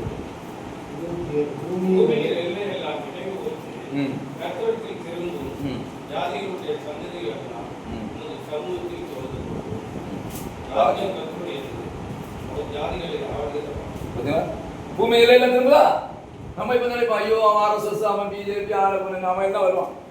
பூமி எல்லையில எல்லாம் அப்ப நம்ம வேலை விதைக்க வேண்டிய வேலை. நீ அந்த பலனை பார்க்காத, பலன் ஆகிறதுக்கு முன்னாடி அது வரும். அது அநேக நாட்கள் வரல காண முடியும். விதைக்கிறது அவன் வேலை. பேசலாம். பூமி இலைகள் நிறைவு கத்தெழுத திரும்பும் ஜாதிகளுடைய சந்ததிகளெல்லாம் சமத்தில் கொண்டு கொள்ளும் ராஜ்யம் கத்துடையது. அவர் ஜாதிகளை ஆள போறாரு. பூமியில 1000 வருஷம் ஆள போகிறது ஒரு நிச்சயம். அந்த நாட்களில் எல்லா ஜாதிகளும் ஆண்டோட தேடி வருவாங்க. எங்கள் இஸ்லாமிய வேதமும் புறப்படும், அசிவலிருந்து வேதமும் புறப்படுங்க.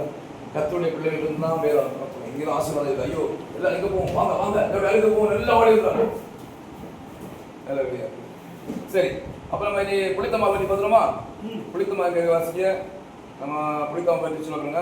மத்திய 16ஆம் அதிகாரம் புளித்த மாவுனா என்னன்னு பார்ப்போம். ஸோ இதெல்லாம் அடையாள பாசை.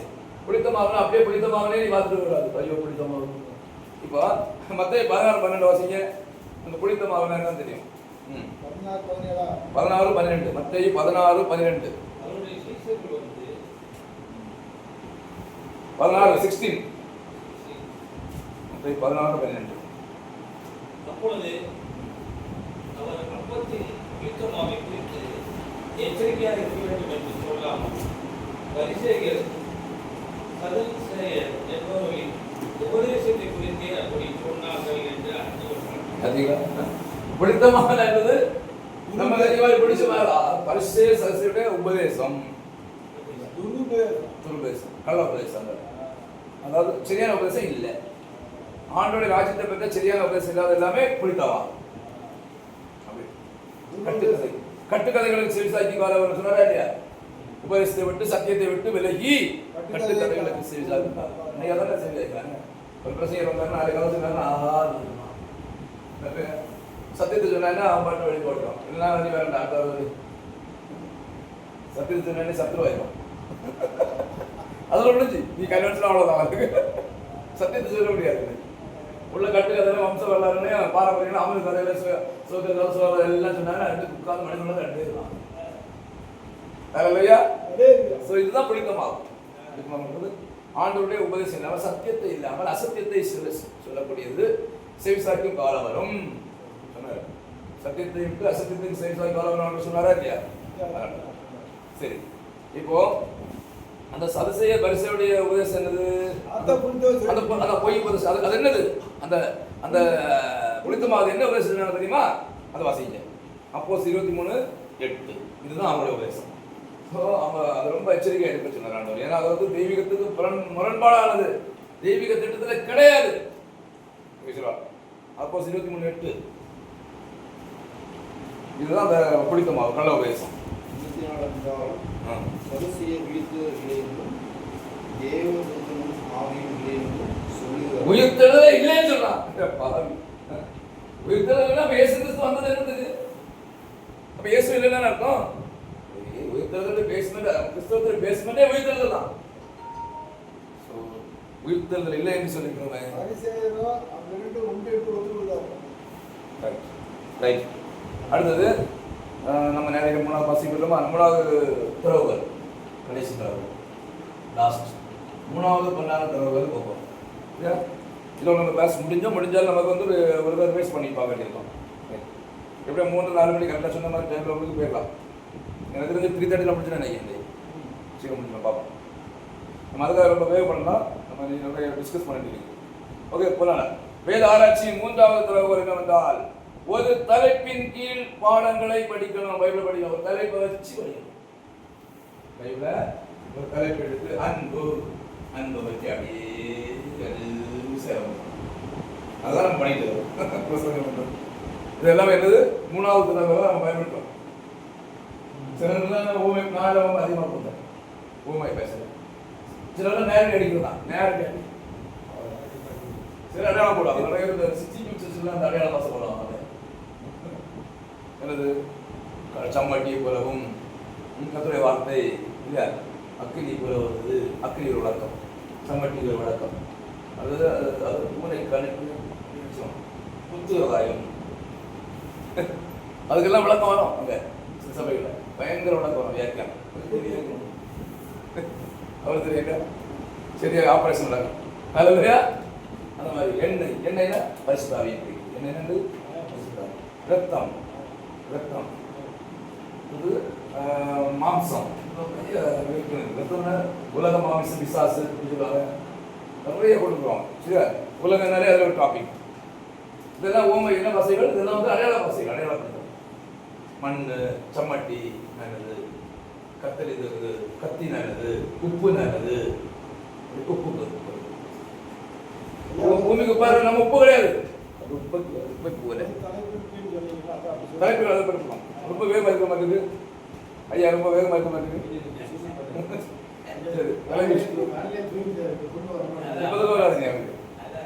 இப்போதான் அந்த உண்மையில் அந்த ஸ்டடி முதல்ல அவர் இது நேரத்தையும் அவர் கேட்டு அவருக்கு என்ன நடத்த போறாங்க, நான் என்ன பைபிள் காலேஜில் என்ன கிளாஸ் இருக்குது நேரத்துலேருந்து ஒரே குழப்பம் வருது. என்கிட்ட கேட்டு இருக்க விடல, தூண் விடல. இல்லையா நாளைக்கு கொடுக்க போறீங்க என்கிட்ட சொல்லுங்க, நான் சொல்லுங்க போயிட்டு நாளைக்கு கேட்கலங்க. சரி, 3வது இனிமேல் நீங்கள் பைபிள் படிக்கும்போது இந்த மாதிரி மைண்டில் வச்சு தான் படிக்கணுமே தவிர சும்மா நம்ம விருப்பம் போல பைபிளை படிக்கக்கூடாது. இந்த மாதிரி தகவல்கள்லாம் சாவியெல்லாம் வச்சு படிக்கணும். இப்போ நம்ம ஆத்மா, ஃபார் எக்ஸாம்பிள் ஆத்மா தலைப்பு போட்டிங்கன்னா ஆத்மா பற்றி உள்ள வசனங்கள் தான் எடுக்கணும். அது மாதிரி ரட்சிப்பு பற்றி உள்ள வசனங்கள்லாம் எடுக்கணும். தலைப்பு ஞானஸ்தானம் தலைப்புள்ள தலைப்புலாம் எடுக்கணும். உயிர்த்தெழுதல் இதெல்லாம் நீங்கள் அரைச்சி பண்ணி எடுக்கணும். வேதாராய்ச்சி உங்களுக்கு அந்த வேதாராய்ச்சி பார்க்குறாங்க. அப்போ நரகத்துக்கு தலைப்பில் எடுக்கணும். சபை தலைப்பு எடுக்கணும். ப்ரிஃபரன்ஸ் எடுக்கணும். தேடி அதான் இங்கே கொஞ்சம் மாதிரி அங்கே கொஞ்சம் மாதிரி போட்டார்ல, தலைப்பில் அடிப்படை தேடணும். இது அடையாளம் அடிப்படையில் தேடணும். இது ஊமைகள் அடிப்படையில் தேடணும். இது நேரடியாக தேடணும். நேரடியாக தேடணும். ஸோ அந்த மாதிரி தான் நம்ம பைபிள் படிக்கவே தவிர நம்ம விருப்பம் போல பைபிளை படிக்கக்கூடாது, திறக்கக்கூடாது. அது வந்து ஒரு சீல்டு புக்கு, அதில் முத்திரிக்கப்பட்ட புஸ்தகம். சரி, இந்த வசனம் தேடி சாஸ்திரம் பண்ணிடலாம். உண்மையிலேயே இது கண்ணமான காரியம் தான். இப்போ அந்த நாட்கள்லாம் கண்ணமான காரியம். இப்போ எல்லாம் ரொம்ப ஈஸி. ஏன் கூகுளில் தட்டினாலே ஆத்மாவோட அத்தனை வசனையும் அந்த காலத்தில் உள்ளவங்க ரொம்ப அப்படி எடுத்த பொருந்தலை. நீங்கள் வாட்டி சொல்லாதீங்க, நான் பார்த்துருக்கேன். ஒரே ஆத்மா போட்டாலும் வேற ஏதாவது ஆத்மாலாம் அங்கே வருது. இது வருது, அது நம்ம ஈஸியாக இருக்குது. நமக்கு அதுல இருந்து செலக்ட் பண்ணி எடுக்கலாம். புரியல உங்களுக்கு? நீங்க எல்லாத்தையும் எடுக்கண்டாம், நமக்கு தேவையான எல்லாம் எடுத்துக்கலாம். நிறைய வருது, அது கூட எல்லாமே அது ஒத்து எல்லாமே பிரச்சனை பண்ண முடியுமா? நமக்கு தேவையான எடுத்து வேண்டியது. முன்னாடி ரெஃபரன்ஸ் கொடுத்தோம், ரெஃபரன்ஸ் ப்ரிப்பரேஷன் தானே. ஒரு பெரிய புக் வரும், அதெல்லாம் தூக்கிட்டு போக முடியுமா? பேக்கில் போயிட்டு பூரா ஊர் கனெக்ஷன் போகும்போது தூக்கிட்டு அதுதான் ஆண்டவர் இப்ப எவ்வளவு பார்த்து எனக்கு கூட ஒரு புக்கில் பிரிண்ட் போட்டு கொண்டு போவாங்க, மொபைலே கொண்டு போ, இவ்வளவு நம்ம சிம்பிளா இருக்காரு. இல்லைன்னா நான் என்ன செய்யணும், புக்கில் பிரிண்ட் போட்டு உங்களுக்காக ஒரு புக்கு அப்படி ஒரு பேக்கை தூக்கிட்டு இப்போ உங்களுக்கு ஈஸியாக முடியும். நாளைக்கு கிளாஸ் முடிச்சோன்னு உங்களுக்கு அனுப்பினா உங்களுக்கு ஈஸியாக உங்களுக்கு சைஸ் பிக் பண்ணி பார்த்துக்கலாம். சைஸ் பிக் பண்ணலாம். இது நான் செலக்ட் பண்ணுறேன், உங்களுக்கு பிக் பண்ண முடியுமா? இது கண்ணாடி வாங்கணும். சொல்லுங்க. அந்த சபைக்காரங்க இந்த மாதிரி மொபைலை முதல்ல வழிபடுத்தி கொண்டு வராதுன்றாங்க. சரி, கொரோனா டைம்ல என்ன பண்ணாங்க? இந்த போன்ல பைபிள் இருக்கு, ஸ்வானது ஒரு பைபிள் இருக்கு, எடுத்தீங்க ஹீப்ரு லத்தீன் எல்லா கடலே கிடக்குது, எல்லாமே இருக்கு. கமெண்ட்ரிஸ் பார்க்கலாம், எல்லா பிரசங்கம் எல்லாமே இருக்கு. யாரோட பிரசங்கம் அதெல்லாம் பாரம்பரியத்தை ஃபுல்லா போறாங்க. நம்ம ஆண்டவரோட நீ இந்த மொபைலை கொண்டு வந்து அதுதான் அது என்ன தெரியுமா, மொபைல் வச்சு நம்ம பிரசவம் பண்ணா அவரோட சூப்பரா பிரசவம் பண்ணிடுவோம். அதாவது முதலமைச்சர் ஸ்டாலின் இருக்காங்களா, நான் தமிழ் பரம்பரை, நாங்கள் செந்தமிழ் செல்வர்கள், பிள்ளைகள் எல்லாம் வந்து அமெரிக்கா 2 படிக்கிறோம். ஏன் சாதா தமிழ் ஸ்கூல் படிக்கிறீங்க, நம்ம எல்லாம் அங்க போய் படிச்சா என்ன செய்வோம், நம்ம ஆட்சி வந்துடும். அவன் குடும்பம் தான் ஆளன்னு பாக்க, அவங்க பிள்ளைகள் வந்து சிபிஎஸ்ல படிக்கிறோம், நம்ம பிள்ளைகளை கவர்மெண்ட் ஸ்கூல்ல படிக்கிறோம். அது என்னது, அவன் செந்தமிழ் சொல்லணும், நான் தமிழையே போத்துக்கிறேன், தமிழையே போச்சு வணங்குறேன். ஸோ இதெல்லாம் தந்துடும். அப்ப நீங்க வந்து ரெஃபரன்ஸ் எடுத்து பண்ணீங்கன்னா இங்க அவரோட பெரிய எது பிரசங்க கேட்க போறியா, அவர் பிரசங்க கேட்க மாட்டேங்க. இங்கே இருக்கு பிரசங்கம், நீங்க போய் ரெஃபரன்ஸ் கொஞ்சம் நம்ம ரெஃபரன்ஸ் ப்ரிப்பேர் பண்ணா நம்ம பிரசங்கி பயங்கரம் ஆகும். நம்ம ஒரு மாசம் எடுத்தா அவர் எந்த கமெண்ட்ரில இருந்து பேசுறாருன்னு நான் சொல்லிடுவேன். அதனாலதான் அவர் போட எடுக்க அவங்க சொன்ன வேர்டு வந்து பிரசங்க ஒரே பைபிள்ல ஒரே பைபிள்ல 19 பைபிள் இருக்கு, 21 கமெண்ட்ரி வச்சிருக்கேன். அந்த படம் எல்லாமே இருக்கு, ஒரே ஒரு பைபிள். மைஸ் வார்டுங்கிறது அதை நீங்க ஆப் இறக்கணும். சாதாரண பைபிள் பேர் இறக்க முடியாது, அது போய் இதுல போய் இறக்கணும். சாஃப்ட்வேர்ல டவுன்லோட் பண்ணீங்கன்னா அந்த மேப்ல இருந்து படம் வரையும் ஒட்டகம்னா என்ன, அதனுடைய கதை இதெல்லாம் வருது, எல்லாமே கம்ப்ளீட்டா வந்துடும். அதான் கன்கார்டன்ஸ் சொல்லுவாங்க, பைபிள் கன்கார்டன்ஸ். இப்போ நெட்ல வந்துருச்சு, எல்லாமே நெட் ஆன்லைன்ல வந்து எல்லாமே ஆன்லைன். அப்பப்போ அப்டேட் பண்ணுவாங்க, அப்டேட் பண்ணிட்டு. எனக்கு தெரிஞ்சதுல இனி வந்து மக்கள் வந்து எதுவுமே கொண்டு போக வேண்டாம், ஒரு இது மட்டும் இதாக சர்ச்சிங் போடுறாங்க, இல்லை பாட்டெல்லாம் இது பிசாசி இது மூலமா தான் எல்லாருக்கும் அவனோட காரியத்தை கொண்டு போறான். நம்ம பயன்படுத்துறாங்க, நம்ம ஆளுங்களே என்ன சொல்லி பயன்படுத்தாங்க. ஏன் இப்படி ஒரு பயன்படுத்துறது நல்லா அது அவனுக்கு சப்போர்ட் பண்றோம், அவனுக்கு சப்போர்ட் பண்ணி கொடுக்குறோம். சரி, நீ பயன்படுத்தி எடுத்து மக்கள் எடுத்துக்க, நான் இங்கே தான் இருப்பேன், நான் காலனிலே இருக்கு, நீ பிளைட்ல பறந்துட்டே இருக்க. அதாவது வீட்டுல ஸ்டடி பண்ணும்போது நீ கற்றுக்கலாம். மேக்ஸிமம் ஆராதனையும் அதை கொண்டு போகக்கூடாது. கொண்டு போனீங்கன்னா எல்லாரும் அதை கொண்டு வந்தாங்கன்னா ஒரு பைபிள் என்ன ரெஸ்பான்ஸ் இருக்கு, பைபிள் நிறைய பைபிள் பிரிண்டிங் பண்ணாதீங்க, வந்து பைபிளை கட் பண்ணிடுவாங்க. நீ வருங்காலத்தில் எல்லாருமே வந்து நீங்க பிரசங்க பீடத்துக்கு பைபிளை இது மொபைல் கொண்டு வந்தீங்கன்னா பைபிள் வரலாறு அழிஞ்சிடும். பைபிள் வரலாறுல என்னைக்குமே அழியாது. அழிக்க முடியாது. பைபிள் பிரிண்டிங் சொல்றாங்களா, நீங்க அடிக்க முடியாது. நான் வீடியோ வந்தாச்சு, இனிமேல் ஆப் வந்தாச்சு, இது ஒன்றும் பண்ண முடியாது. ஆப் அடிக்க முடியாது, ஆப் அடிக்க முடியாது, ஒன்றும் பண்ண முடியாது. அதுல இது வர முடியாது. குழம்ப கூடாது, உங்களுக்கு இதனுடைய வேல்யூ தெரியல, இதனுடைய வேல்யூ தெரியல, இதனுடைய வேல்யூ பிசாசுக்கு நல்லா தெரியும். ஆளுநரை கூட நீங்க போய் பாருங்க, எந்த இடத்துக்கு போன பாருங்க, இதுதான் பார்த்துக்கலாம், இதெல்லாம் பார்த்துக்கலாம். இதுல நீங்க வந்தீங்கன்னா உங்களை பிடிக்கலாம். நீங்க இதை தொடவே மாட்டீங்கன்னா அவனை எப்படி பிடிப்பீங்க? நான் போடுற வீடியோவை நீங்க கண்டுபிடிச்சிருக்க ஆர்எஸ்காரனே டெய்லி பாக்குறேன். இந்து விரோதிய கொள்கையில இருக்கிறவங்க கண்டுபிடிச்சிருக்கேன், அவன் என்னோட ஸ்டேட்டஸை டெய்லி பாக்குறான். அப்புறம் அவனை நான் எப்படி பிடிக்கிறேன்? நான் போய் இறங்கி சொல்லல, ஆனா எங்க இருந்து சந்திக்கிறேன், இதுதான் அவனை கனெக்ட் பண்ணுது. அப்படிதான் கனெக்ட் பண்ணி நம்ம இந்த வீடியோ பயங்கர உபதேசம். நீங்க வந்து டாக்ஸ் குடிக்கிறத விட இதை டக்குன்னு பாருங்க. போட்டு பாருங்க எப்படி போகுது. நான் மலேசியா போல, சிலோன் போல, ஆனா எங்க இருந்து போறேன், எது வழியா போறேன், இது வழியா போறேன், இது இல்லைன்னா எப்படி இதை பயன்படுத்துறான். அவன் பிசாசு எவ்வளவு அக்யூரேட்டா பயன்படுத்துறான், கண்டிப்பா பயன்படுத்துறோம். நம்மள தொட விட மாட்டோம். ரம்மி விளையாட்டை கொண்டு வந்து அடிமைப்படுத்துறாங்க. நீங்க கொண்டு வாங்க, ஒரு கேள்வி பதில கொண்டு வாங்க, என்னென்னமோ இருக்கு. மேடம் அவனை போய் அட்ராக்ட் பண்ண மாட்டேங்கிறீங்க. ஏன் தெரிஞ்சதுல மொபைலோட அத்தனை சாஃப்ட்வேர் நமக்கு தான் பண்ணுவோம். நமக்காக தான் ஆண்டு படைச்சது. தேவன் நமக்காக தான் தந்தது. எளிய முறையில் சிம்பிளா போட்டு என் பிள்ளைங்க நம்ம கண்ணோட்டம் தப்பா இருக்கு. இதுல போனா செக்ஸ் படம் பார்த்துருவேன். நீங்க போய் அதுக்கு பயப்பட்டுட்டீங்க, அழிஞ்சிருமே, பயப்பட்டுறது. அதுதான் சொல்றாங்க. ஆமா, முன்னாடி தோல் சொல்லுங்க இருக்குது, இப்ப தோல் சொல்லுங்கா, அதெல்லாம் பார்க்க முடியாது. இனிமேல் அடுத்த ஜெனரேஷன் பாருங்களா, பைபிள் தான் எல்லாம் டேபு, நீங்கள் அட்வான்ஸ் வாங்கலாம், தனி பைபிளே வச்சுருவாங்க. அதில் வேறு எதுவும் இருக்கா, சாஃப்ட்வேர் ஒன்று பைபிள் சாஃப்ட்வேர்னே வச்சுருக்கோம். ஐயா, இதை வந்து இப்போ நான் காலையிலேருந்து இதை பயன்படுத்துகிறேன். இப்போ சொன்னதெல்லாம் நான் எழுதி வச்சுருக்கேன். இப்போ பிரிண்ட் அவுட் எடுக்க முடியும். நீங்கள் பயன்படுத்துனீங்களா? நான் காட்டவா? இங்கே வாங்க. இந்த நீங்கள் எடுத்த நோட்ஸ் இந்த இது இருக்குது, படித்து காட்டுங்க. நான் காலையிலேருந்து இதை பயன்படுத்துகிறேன். நான் 6 படமாக பார்த்துருந்தேன்.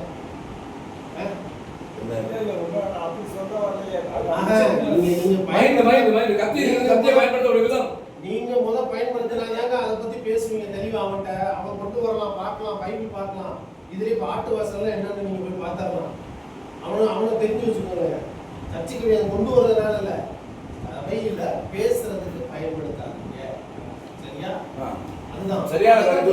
அவனை போனை பயன்படுத்த கூடாதுன்னு சொல்லவே கூடாது. ஏன்னா இன்னைக்கு பாஸ்ட் வேண்டு ஒரு இடத்துல ஒரு இன்சிடென்ட் நடந்தது, இவனை கூப்பிட்டு இருப்பாங்க. புரியுதுங்களா? அப்ப வந்து நீங்க போனை சுவிட்ச் ஆஃப் சைலண்ட்ல தான் போட சொல்லணும். சைலண்ட் சுவிட்ச் ஆஃப் பண்ண சொல்லுங்க.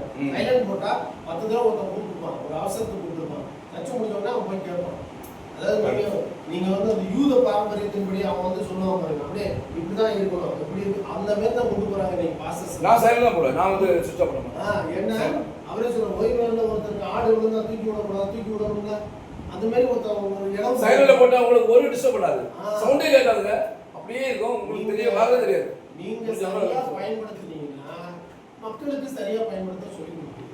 உங்களுக்கு இதை கேட்டாலே பயம், செக்ஸ் போனதுன்னா அது போய் செட்டிங்ஸ்ல போய் இந்த மாதிரி இருக்கு, இதெல்லாம் வரக்கூடாது செட்டிங்ஸ்ல போட்டீங்கன்னா உங்க போன்ல வரவே வராது. இல்ல மைண்ட் வந்துன்னா உடனே பாஸ் பண்ணி போயிட்டே இருக்கும். மைண்ட் நீங்க Facebook யூடியூப்ல போய் செக்ஸ் பாத்தீங்கன்னா அந்த வீடியோவா தான் உங்களுக்கு வந்துருக்கு. நீங்க எதை பாக்குறீங்களோ உங்களோட டேட்டா பூரா அவன்கிட்ட இருக்கு. அவன் என்ன சொல்றான், நீங்க பாக்குறத வச்சே உங்களுக்கு எல்லாம் அனுப்புவான். உங்களுக்கு செக்ஸ் வீடியோ வருதுன்னா நீங்க பாத்துருக்கீங்க, ஏதோ ஒரு நேரம் Facebook யூடியூப்ல போய் பாத்துருக்கீங்க, அதான் அவன் அனுப்பிட்டே இருக்கான். உங்க டேட்டா அவன்கிட்ட இருக்கியா, நீங்க என்ன ஏமாத்தலாம். அவன் என்ன பாக்குறீங்க வந்துட்டே நீங்க பைபிள் வச்சு பைபிள் நோக்கிட்டு இருந்தீங்கன்னா அது எனக்கு பேசாம இருக்குமா? இல்ல அது இன்னொரு பார்க்கணுமா, ஒரு சூசைட் பண்ண வச்சுக்கோங்க, அவன் மொபைல் வச்சு கண்டுபிடிச்சிட்டான் ஏன் சூசைட் பண்ண. ஆமா, அப்புறம் விஷயம் அங்கே வந்து அந்த மாதிரி பயன்படுத்த யார் என்னென்ன யூஸ் பண்ணி அந்த என்னென்ன யூஸ் பண்ணா எந்த பார்த்துருக்கா அப்புறம் அவ்வளோ காட்டும். இவன் டெலிட் பண்ணாலும் தெரியும். அதாவது ஆராதனை நேரத்துல போன் வந்து யூஸ் பண்ணக்கூடாதுன்னா பேசக்கூடாது. சரியா? அந்த நேரம் கால் அட்டன் பண்றது, ஒருத்தருக்கு போன் போடுறது, போனை நோண்டுறது இல்லாம இருக்கும். ஒரு பாஸ்டேஷன் மாட்டாங்க, ஒரு பாஸ்டேஷன் சேரி வச்சு பேசுறாங்க. நான் பைபிள் கொண்டு வரல, கொண்டு வர சொல்றேன். 1 மணிக்குனாரு நான் 11 மணிக்கு வரேன் என்னன்னு நான் வந்துட்டேன். ஏன்னா பைபிள் இப்போ எல்லா பைபிளையும் நான் வாசிச்சேன், வாசிக்கிறியா? எங்க இருந்து வந்துச்சு? இதுல இருந்தா இதே நோட்ஸ் எடுத்துருக்கேனா, எதுக்கு பயன்படுத்துறேன் பாருங்க. நான் கூட பாருங்க, இந்த பைபிள் ஒரு காலம் என்ன பண்ணுறேன், இன்னைக்கு காலம் இது வரைக்கும் பைபிள் இருந்து இந்த மொபைல் வந்து ஆண்டுக்காக பயன்படுத்துறாங்க. ஒண்ணு இல்லை, 4 மொபைல் ஆண்டுக்காக பயன்படுத்துறாங்க. யோவான் 3:23 சொல்றாரு, எல்லாரும் பாவம் செய்து தேவ மகிமையற்றவர்கள் நான் சொல்றேன். அப்புறம் யோவான் 3:16 சொல்றாரு, தேவன் தம்முடைய ஒரே பிராண குமாரனை விசுவாசிக்கிற உணவும் அவன் கெட்டு போகாமல் அவரை தந்தர்களை உணவாய் உலகத்தை இங்க இருக்கு. இது பைபிள் நீங்க அடிச்சல நீங்க இல்ல, எல்லாரும் இங்க இருக்கு. உள்ளது விடணும். சில வசனத்துல அப்படியே உள்ளது வச்சு அடிக்கணும். ஆச்சரியமா இருக்கு. நீ ஒன்று பார்த்தீங்கன்னா நாங்கள் போயிருக்கோம், ஒரு மாசத்துல அப்படியே ஆதாரம் வெளிப்படுத்துறது வழி எல்லா நோட்ஸ் இருக்கு. நான் வாட்ஸ்அப் அனுப்பிட்டோம் போடுவாங்க. இதே மாதிரி நோட்ஸ் தான் உங்களுக்கு. சரி, இருப்போம். அடுத்த போமா கன்கார்டன்ஸ் பைபிள் இருக்குல்ல, கன்கார்டன்ஸ் பைபிள் முன்னாடி இருக்கு. இப்போ நமக்கு பைபிள் எல்லாமே ஆப்பில் வந்துருச்சு, மொபைலில் வந்துருச்சு, அகராதிகள்லாம் இருக்குது, அதெல்லாம் ஈஸி. இப்போ நம்ம தலைப்பு அடிப்படையில் பைபிள் படிக்கிறது ரொம்ப ஈஸி. இவ்வாறான முறையில் படிக்கும் பொழுது பயனுள்ள அதே சமயம் ஆசீர்வாதமான ஆராய்ச்சியை நல்ல ஒரு ரிசர்ச் கிடைக்கும். தலைப்பு அடிப்படையில் நம்ம ரெஃபரன்ஸ் எடுக்கும்போது நிறைய காரியங்கள் தெரிந்து முடியும். ஆராய்ச்சிக்கு ஆசீர்வாதமான தேவனுடைய வார்த்தையில சத்தியத்தை பெறலாம். நல்ல சத்தியத்தை, அதாவது நம்ம பைபிள் படிக்கும் பொழுது அது என்ன கான்டெக்ஸ்ட் எழுதியிருக்குதோ அதே கான்டெக்ஸ்ட் நம்ம புரிஞ்சுக்கணும். அதான் ரொம்ப ஈஸி, அதான் ரொம்ப கஷ்டம். இப்போ ஹீப்ரூ லாங்குவேஜில் எழுதியிருப்பாங்க, மொழிபெயர்ப்பில் மிஸ்டேக் வந்துடும், அதை நம்ம தவறாக படிச்சுக்கணும். அதுதான் நீங்கள் ஹீப்ரூ படிக்கணும். ஒரு நாட்கள் ஹீப்ரூவும் கிரிக்கும் படிக்கணும். ஹீப்ரு கிரீக்கு கண்டிப்பாக தேவை மூலப்பாசை. மூலப்பாசையிலிருந்து எடுத்தால் தான் நமக்கு ஒரிஜினல் மீனிங் புரியும். சரிங்களா? அப்போ எரேமியா 23, 28 நினைக்கிறேன். எரேமியா 23, 28 வாசிங்க.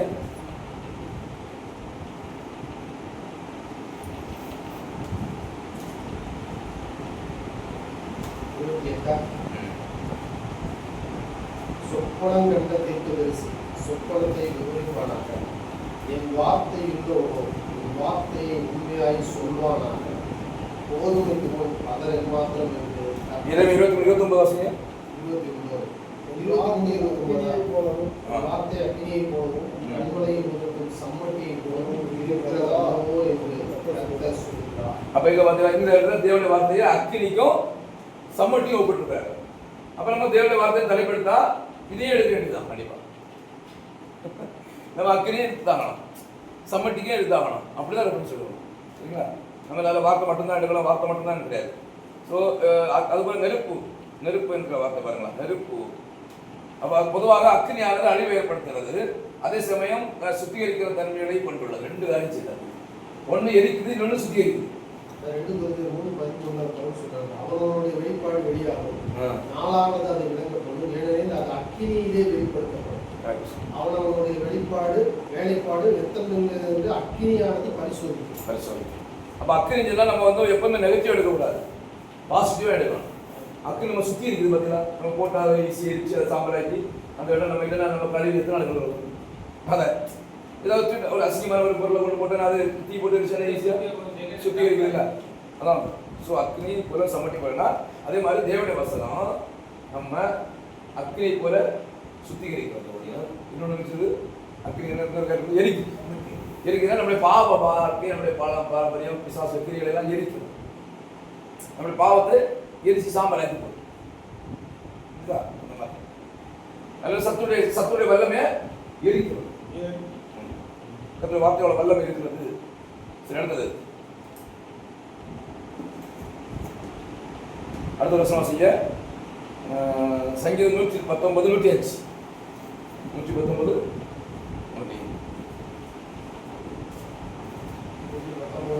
105.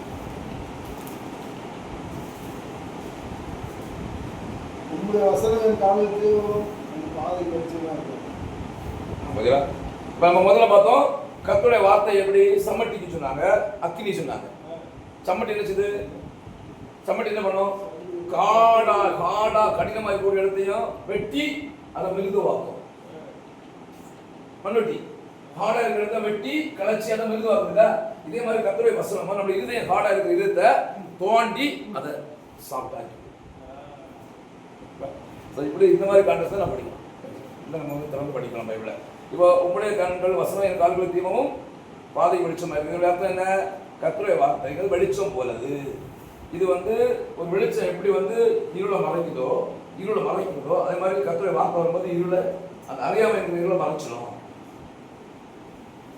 அதே மாதிரி ஒரு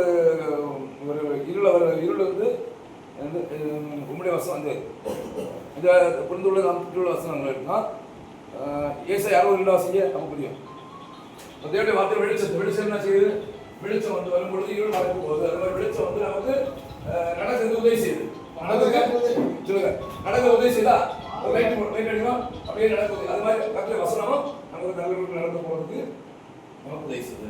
சரியான வழியில் நடந்து போறதுக்கு உதவி செய்யுது. இல்லைன்னா நாங்கள் உள்ள போயிடும். வெளிச்சம் இல்லைன்னா எங்கேயாவது மாதிரி இருப்போம். வாசிங்க 62. 60. இதோ இருள் பூமியையும் காரில் கிடந்தது, ஆனால் உங்களுக்கு கர்த்தர் அவருடைய மகிமை பார்த்தீங்களா? இருள் வந்து பூமியையும் காரில் வானங்களையும் போடும், ஆனாலும் மேல் கர்த்தர் உதிப்பார், அவருடைய மகிமை மேல் காணப்படும். இது செல்வதனால இருள் என்ன அடையாளம் பண்ணிக்க? இருள் பாவம் தான். பாவம் இருளுக்கு சாத்தான், இருளுக்கு சாபம், வியாதி, மரணம், இதெல்லாம் இருளுக்கு ஒப்புமை. ஸோ இது மாதிரி ஒப்புமைப்படுத்தி அடையாளப்படுத்தி நம்ம வந்து சொல்லப்படையலாம், பண்ண தெரியணும். அடுத்தது எபிரேயர் 6, எபேசியர் 6:17 பட்டயம் வருது. பட்டயம் பட்டயம் எபேசியர் 6:17. ரட்சணம் என்னும் தலைச்சீராவையும் தேவ வசனமாகிய ஆவியின் பட்டயத்தையும் எடுத்துக்கொள்ளுங்கள். ஆவியின் பட்டயம், தேவனுடைய வார்த்தை தான் பட்டயம். ஆவி, ஏன்னா தேவனுடைய வசனங்கள் ஆவியாயும் ஜீவனாயும் இருக்கிறது. யோவான் சொல்றாரு, நான் உங்களுக்கு சொல்ற வசனங்கள் ஆவியாயும், ஆவியானது மற்ற வார்த்தை, ஆவியா இருக்கிற வார்த்தை தான் பட்டயம். ஆவியான எழுதிச்ச வார்த்தைகள், ஆவியில சொன்ன வார்த்தைகள் தான் இதெல்லாம். ஆவியானது நமக்கு எழுதியிருக்காரு. சரி, அடுத்தது எபேசியர் 4:12, எபிரேயர் 4:12. அப்புறம் அங்க பட்டயம் வசனம் இல்ல, இப்ப பட்டயம் என்ன வசனம் அதுலயே இருக்கு, பைபிளே இருக்குது. வேற எங்க போனா வியாக்கியானது தேவனுடைய வார்த்தையால் ஜீவன் எல்லாமே உள்ளதாய் இருபுறமும் கருத்துள்ள எந்த பட்டயத்திலும் கருக்கானதாய் ஆத்மாவையும் ஆவியையும் கணுக்களையும் மூளையும் பிரிக்கத்தக்கதாக உருவப்படுத்துகிறதாயும் இருதயத்தின் நினைவுகளையும் யோசனைகளையும் இப்ப பட்டயம் என்ன இருந்துச்சா? பட்டயம் தான் அங்கேயே இருக்கு, பைபிளே. அங்க வந்து இங்க வந்து தேடி எல்லாமே அங்கே பைபிளே கொடுத்துருக்காங்க. வேற எங்க தேடி போட்டு தேவையில்லை, ரெஃபரன்ஸ் புக்கெல்லாம் தேவை கிடையாது. எவ்வளோ எழுதிச்ச பாரு புக்கில் எல்லாம் படிச்சுட்டா ஒன்றும் புரியாது, பைபிளை தான் படிக்கணும். இங்கே இருபுறமும் கூர்மை உள்ளது என்று இதை காட்டுகிறது என்றால் வேத வசனம் சொல்பவரையும் கேட்பவர்களையும் வெட்டும். இதுக்கு பார்த்தீங்கன்னா வேத வசனம் சொல்றவங்களையும் வெட்டும், கேட்கிறவங்களையும் அங்கேயும் விட்டா இங்கே வேண்டாம், ரெண்டுக்கும் பயன்படுத்துறதும் போட்டு. ஆமாம், நமக்கும் கேட்சல் தான். அதனால் நம்ம சொல்லிட்டு ஒன் சைடு வாக்கு தான் கட்டுறோம். இது இருபுறம் இருக்கக்கூடாது. அங்கே மட்டும் தான் வெட்டுவோம், நான் நமக்கு சேஃப்டி கிடையாது, இங்கேயும் வெட்டுவோம். ஆமாம், கடைசியாக நான் இன்னொரு வேலை பார்ப்போமா? அப்பம். அப்போ ஏற்கனவே சொன்னேன், மனுஷன் அப்பத்தினாலே மாத்திரம் இல்லை, மத்திய 4:4 கர்த்தருடைய வாயில் வந்து பிழைப்பான், ஒரு வார்த்தை பிழைப்பான். தேவனுடைய வார்த்தை அப்பம் என்று அடையாளப்படுத்தப்படுகிறது. ஆம், தாகன் ஆவிக்குரிய வாழ்க்கையில் வளரவும் நித்திய ஜீவனை பெற்றுக்கொள்ளவும் உதவுகிறது. ஒரு அப்பம் வந்து எப்படி நம்ம சாப்பிட்டு பிள்ளைகள் வளர்ச்சி அடையோ, நமக்கு காலையில் சாப்பிட கருத்து அந்த ஆரோக்கியம் ஓட வச்சுக்கோ. அதே மாதிரி வேதவசனம் படிக்கும்போது நமக்கு ஆவிய வாழ்க்கையில் நம்ம ஓடவும், நமக்கு சாத்தனை யுத்தம் பண்ணவும், நமக்கு சோதனை ஜெயிக்கவும் பலனை தருகிறது, ஆரோக்கியத்தை தருகிறது. இல்லையா? வேற பொண்ணு இருக்கு. 2 தீமோத்தேயு 3:16 வாசிங்க. 3:16 தான் கடைசி. இன்னொரு நம்ம கடைசி வசனம் வந்துட்டோம். 2 தீமோத்தேயு 3:16. வேத வாக்கியங்கள் எல்லாம் தேவ ஆவியினால் அருளப்பட்டிருக்கிறது. தேவனுடைய மனுஷன் தேறினவனாகவும் எந்த நற்கிரியும் செய்ய தகுதியுள்ளவனாகவும் இருக்கும்படியாக அவைகள் உபதேசத்துக்கும் அறிவுறுவதற்கும் சீர்திருத்ததற்கும் நீதியை படிப்புதற்கும் பிரயோஜனம் உள்ளவர்களாய் இருக்கிறது. சரியான வசனம். இந்த வசனத்தை நம்ம ஒவ்வொரு விடைக்காரங்க மனப்பாடம் பண்ணி வச்சுக்கணும். 2 தீமோத்தேயு கண்டிப்பா வேணாம், எப்போ மைண்ட் அப்படியே இருக்கும். 2 தீமோத்தேயு 3:16. இப்போ வேத வாக்கியங்கள் எல்லாம் தேவ ஆவியால் தான் கெடுக்கப்பட்டு தெளிவா இருக்கு. எந்த மனுஷன் மூலமா இருந்தாலும் அல்ல, எந்த மனுஷனும் எழுத முடியாது. எப்படி எழுத முடியாதுன்னா, இப்போ நான் வந்து ஐயா உங்க அப்பா பிறந்து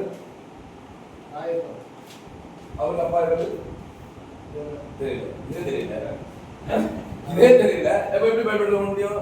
பைபிள்ல ஆதாம், ஆதாமமாக, ஆதாமமாக இது எழுதுறது மோசே. மோசே ஆதாம தெரியுமா?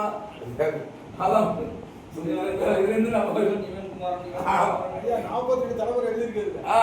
இதுல அப்ப நமக்கு ஒரு தலைமுறை தெரியல பேரு. அப்ப இத்தனை தலைமுறை பேர் எப்படி தெரிஞ்சது? இது வந்து ஆவியானவர் தான் எழுதுறது.